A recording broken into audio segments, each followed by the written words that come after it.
तर नमस्कार मित्रांनो, पुन्हा एकदा तुमचं स्वागत आहे M1 ट्रेडिंग स्पेसमध्ये. तर बघून घ्यात की आपल्या सेटअप अकॉर्डिंग कुठे ट्रेड एक्झिक्यूट झालेले आहेत. आज आपण एकच ट्रेड एक्झिक्यूट केलेला आहे, जो की निफ्टीमध्ये आहे. तर निफ्टी आधी डिस्कस करू की एक्झॅक्टली कोणत्या लेवलवर एक्झिक्यूट झालेला आहे ते. आज पण पुन्हा निफ्टीची ओपनिंग जी होती ती चांगलीच गॅप डाऊन होती, कारण की कालचा जो ट्रेंड होता तो शार्पली डाऊन साईडली होता. त्याला फॉलो थ्रू करून यांनी आज पुन्हा गॅप डाऊन ओपनिंग दिलेली आहे. जनरली अशा प्रकारची मुवमेंट राहतेच, कारण की तुम्ही जर कालची डेली कॅन्डल बघितली असेल तर त्यामध्ये तुम्हाला दिसत असेल की शार्प सेलिंग होती आणि त्यालाच फॉलो थ्रू आज आलेला आहे. तर ओपनिंग झाल्यानंतर यांनी थोडंसं रिट्रेसमेंट घेतलं आणि जो ट्रेंड आहे तो इथे कंटिन्यू केलेला आहे. या मोमेंटमला आपण लाईव्ह स्ट्रीममध्ये डिस्कस केलेला आहे. जेव्हा ही कॅन्डल फॉर्म झाली आणि यानंतर ह्या कॅन्डलमध्ये यांनी इनसाइड बार क्रिएट केलेला आहे, तर मी इथे क्लिअरली सांगितलेलं होतं या कॅन्डलचा लो जसाच ब्रेक होईल तसंच आपल्याला एंट्री करायची आहे. इथे आपण मोमेंटम स्काल्प करणार होतो, कारण की यानंतर सरळ जो 300चा लेवल होता तो डायरेक्ट ओपन होता. त्या अकॉर्डिंग आपण इथे मोमेंटम स्काल्प करणार होतो. तर भरपूर जणांनी इथे ट्रेड घेतलेला होता. जसंच या कॅन्डलचा लो ब्रेक केला या कॅन्डलनी, तर आपण ट्रेड घेतलेला होता आणि ऑलमोस्ट आपण 300 पर्यंत त्याला कॅरी केलं. आणि या ट्रेडमध्ये मी क्लिअरली सांगितलेलं होतं की भरपूर डाऊनसाईडला मोमेंटम झालेली आहे, टाईटली ट्रेल करायचं आहे आणि कॅन्डल टू कॅन्डल ट्रेल करायचं आहे. ह्या कॅन्डल नंतर पुन्हा एक कॅन्डल झाली, तर मी सांगितलं होतं की ह्याच्यावर लावा आणि त्यानंतर मी सांगितलेलं होतं की ह्याच्यावर लावा, कारण की ही कॅन्डल डॉमिनेट दिसत होती आणि ऑलरेडी जे 300चं टार्गेट होतं ते आपलं इथे डन झालेलं होतं. ऑलमोस्ट आपण 21,260 पर्यंत पोहोचलेलो होतो. जेव्हा इथे यांनी अपसाईडला मोमेंटम केलं तर मी सांगितलं की इथे बुक करून घ्या. याचा हाय यांनी ब्रेक केलेला होता, तर इथे सर्वांनी बुक केलेलं होतं. या कॅन्डलमध्ये ब्रेक केल्यानंतर ही कॅन्डल शार्पली अपसाईडला निघाली, तर इथे कन्फर्म झालेलं होतं की आता हा अपसाईडला मोमेंटम करू शकतो, कारण की कंटिन्यूस डाऊन साईडला जेव्हा मोमेंटम येतं तर एक रिट्रेसमेंट पेंडिंग असतं. त्या अकॉर्डिंग इथे एक मोमेंटम झालेली आहे. हे पण आपण लाईव्ह स्ट्रीममध्ये डिस्कस केलेलं होतं. ही कॅन्डल क्लोज झाल्यानंतर एक रिट्रेसमेंट आली, एक कंटिन्युएशन दाखवलेलं आहे. तर मी इथे क्लिअरली सांगितलेलं होतं ह्याच्यावर आपण बाईंग करू आणि याच्या खाली आपण सेलिंग करू, कारण की दोन्ही साईडनी 50-50% रेशो होता आणि त्या अकॉर्डिंग आपण इझिली इथे प्ले करू शकलो असतो. तर इथे आपण जो ट्रेड घेतलेला आहे तो ह्या कॅन्डलमध्ये घेतलेला आहे, कारण की तुम्ही जर बघाल इथे डाऊन साईडला मोमेंटम दाखवलं, नेक्स्ट कॅन्डलमध्येच त्यांनी प्रॉपरली इंगल्फ केलेलं आहे आणि जे क्लोजिंग दिलेली आहे ते स्ट्रॉंगली अपसाईडने दिलेली आहे. तर या क्लोजिंगवर ट्रेड आपण एक्झिक्यूट केला आणि सेम कॅन्डलचा लो आपण SL लावलेला.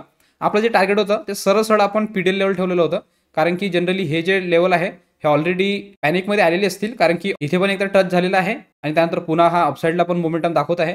तर त्या अकॉर्डिंग हे जे टार्गेट होतं हे आपण ठेवलेलं नव्हतं, डायरेक्टली आपण PDL लेवल ठेवलेला होता. स्लो अँड स्टडीली जे टार्गेट आहे ते डन केलेलं आहे. बट जेव्हा इथे यांनी डॉमिनेट कॅन्डल क्रिएट केली तर आपला जो SL आहे तो सिक्युअर प्लेसवर आणण्यासाठी मी या कॅन्डलच्या खाली लावला. इथे थोडंसं डाऊनसाईडला मोमेंटम केलं, पुन्हा अपसाईडला लावला. तर ही जी कॅन्डल आहे या कॅन्डलने प्रोटेक्ट केलं आणि अपसाईडला प्राइस होल्ड करून ठेवलेली होती. तर मी अजून टाईट ट्रेल केलं आणि या कॅन्डलच्या खाली लावलेलं आहे. मी एक्सपेक्ट केलेलं होतं की ऑलरेडी ही कॅन्डल प्रोटेक्ट झालेली आहे, तर याच्या खाली आता हा येणार नाही, इथे थोडा वेळ थांबणार, मोठी एक कॅन्डल क्रिएट करणार आणि डायरेक्टली जे आपलं PDLचं टार्गेट आहे ते डन करणार. बट त्यांनी तसं न करता इथे एक हाय लावला, डाऊन साईडला स्पाइक लावला आणि त्यानंतर टार्गेट कंप्लीट केलेला आहे. तर जेव्हा इथे डाऊन साईडला स्पाइक लागला तर इथे लावलेला जो ट्रेलिंग होता तो या कॅन्डलमध्ये बुक झाला आणि त्यानंतर मार्केटने मोमेंटम केलेला आहे. तर मी इथे सांगितलेलं होतं की ऑलरेडी या लेवलपासून तर या लेवलपर्यंत 200 पॉईंटची मोमेंटम झालेली आहे, या लेवलपासून तर या लेवलपर्यंत ऑलमोस्ट 250 पॉईंटची मोमेंटम झालेली आहे. तर यानंतर आपल्याला आता टोटली मार्केटला वॉच करायचं आहे, कोणतंही ट्रेड घ्यायचं नाही आहे, कारण की ही पण मुवमेंट त्यानंतर पुन्हा एवढी मुवमेंट हा करू शकत नाही. तर एक रेंज क्रिएट करून हा त्या रेंजवरच फिरू शकतो, जे की यांनी त्याच प्रकारे बिहेव केलेला आहे. यानंतर थोडंसं रिट्रेसमेंट दाखवलं, त्यानंतर टोटली जो टाइम स्पेंड केलेला आहे तो रेंजमध्येच केलेला आहे आणि जी क्लोजिंग दिलेली आहे ते पण रेंजमध्येच आहे. तर आजचा निफ्टीचा सेटअप क्लिअर होता, जो की आपण प्रॉपरली अपसाईडने घेतलेला आहे रिट्रेसमेंट अकॉर्डिंग, जो की आपण इथे एक्झिक्यूट केलेला होता. या लेवलपासून तर या लेवलपर्यंत आपण कॅरी केलं आणि आपला जो ट्रेलिंग आहे तो या रेंजमध्ये इथे बुक झालेला आहे. त्यानंतर तर ही जी मुवमेंट होती हे टोटली आपण इग्नोर केलेली आहे. तर इथे तुम्हाला क्लिअर झालेलं असेल की कशाप्रकारे आपण निफ्टीमध्ये ट्रेड एक्झिक्यूट केला आणि कशाप्रकारे त्याला आपण लाईव्ह मार्केटमध्ये मॅनेज केलेलं आहे ते. तर याचबरोबर आपण आता बघून घेऊ की बँक निफ्टीमध्ये आपण का बरं ट्रेड एक्झिक्यूट केलेलं नाही आहे ते. बँक निफ्टी पण तुम्ही बघाल तर यांनी पण चांगलीच गॅप डाऊन ओपनिंग दिली होती, यांनी रिकव्हरी पण फास्ट दाखवली. डाऊन साईडला यायला हा रेडी नव्हता, कारण की HDFC जो आहे तो अपसाईडला होल्ड करत होता. इथे यांनी ब्रेकआउट दाखवलं, बट याचे जे टार्गेट होते हे खूप जवळ होते, हा PDL खूप जवळ होता, यामुळे तर रिस्क रिवॉर्ड प्रॉपरली नव्हता, त्यामुळे आपण टोटली याला इग्नोर केलेला आहे.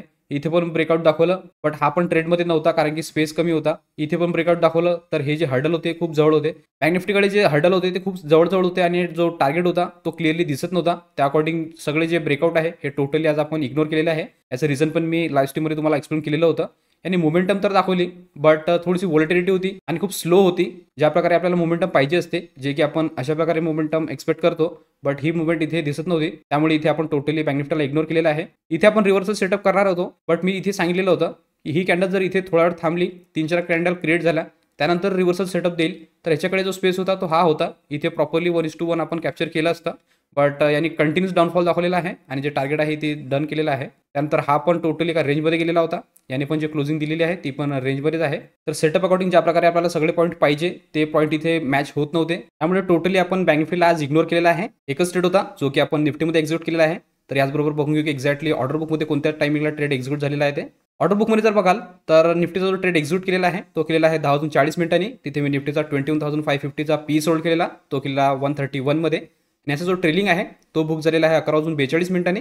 21,550चा पी तो झालेला आहे 114 मध्ये. तर सेटअप अकॉर्डिंग निफ्टीने आज आपल्याला ट्रेड दिला तर आपण निफ्टीमध्ये एक्झिक्यूट केलेला आहे. आणि बँक निफ्टीमध्ये जी मोमेंटम होती ती खूप स्लो होती आणि एका रेंजमध्ये होती. हर्डल खूप जवळजवळ होते, त्यामुळे आपण त्याला इग्नोर केलेला आहे. आणि लाईव्हमध्ये आपण मोमेंटम स्काल्प पण केलेला आहे जो की आपल्याला डाऊन साईडनी होता आणि अपसाईडचा जो होता तो पण आपण कॅप्चर केलेला आहे. होप करतो आजचा पण लाईव्ह स्ट्रीम तुम्ही एन्जॉय केलेला असेल आणि भरपूर लर्निंग पण केलेलं असेल. आणि अजून पण ज्यांना लाईव्हमध्ये आमच्यासोबत लर्निंग करायची असेल ते स्क्रीनवर दिलेल्या नंबरवर कॉल किंवा व्हॉट्सअप करू शकता आणि तिथे डिटेल घेऊ शकता. डिटेल घेतल्यानंतर लगेचच तुम्ही आमच्यासोबत लाईव्हमध्ये लर्निंग करू शकता. आणि त्याचबरोबर जे मी रोज हे एक्झिक्युशन व्हिडिओ अपलोड करतो यामध्ये पण तुम्हाला काही लर्निंग मिळत असेल किंवा कोणताही पार्ट व्हॅल्युबल वाटत असेल तर तुम्ही चॅनलला सबस्क्राईब करू शकता आणि व्हिडिओला लाईक करू शकता, जेणेकरून येणारे सगळे अपडेट तुम्हाला कंटिन्यू येत राहतील. तर आजच्या ट्रेडचं एक्सप्लेनेशन तुम्हाला समजलेलं असेल. आजच्या अपडेट व्हिडिओमध्ये एवढंच ठेवू. भेटूया उद्याच्या व्हिडिओमध्ये. तोपर्यंत शिकत राहा, इम्प्लिमेंट करत राहा. गुड लक, बाय.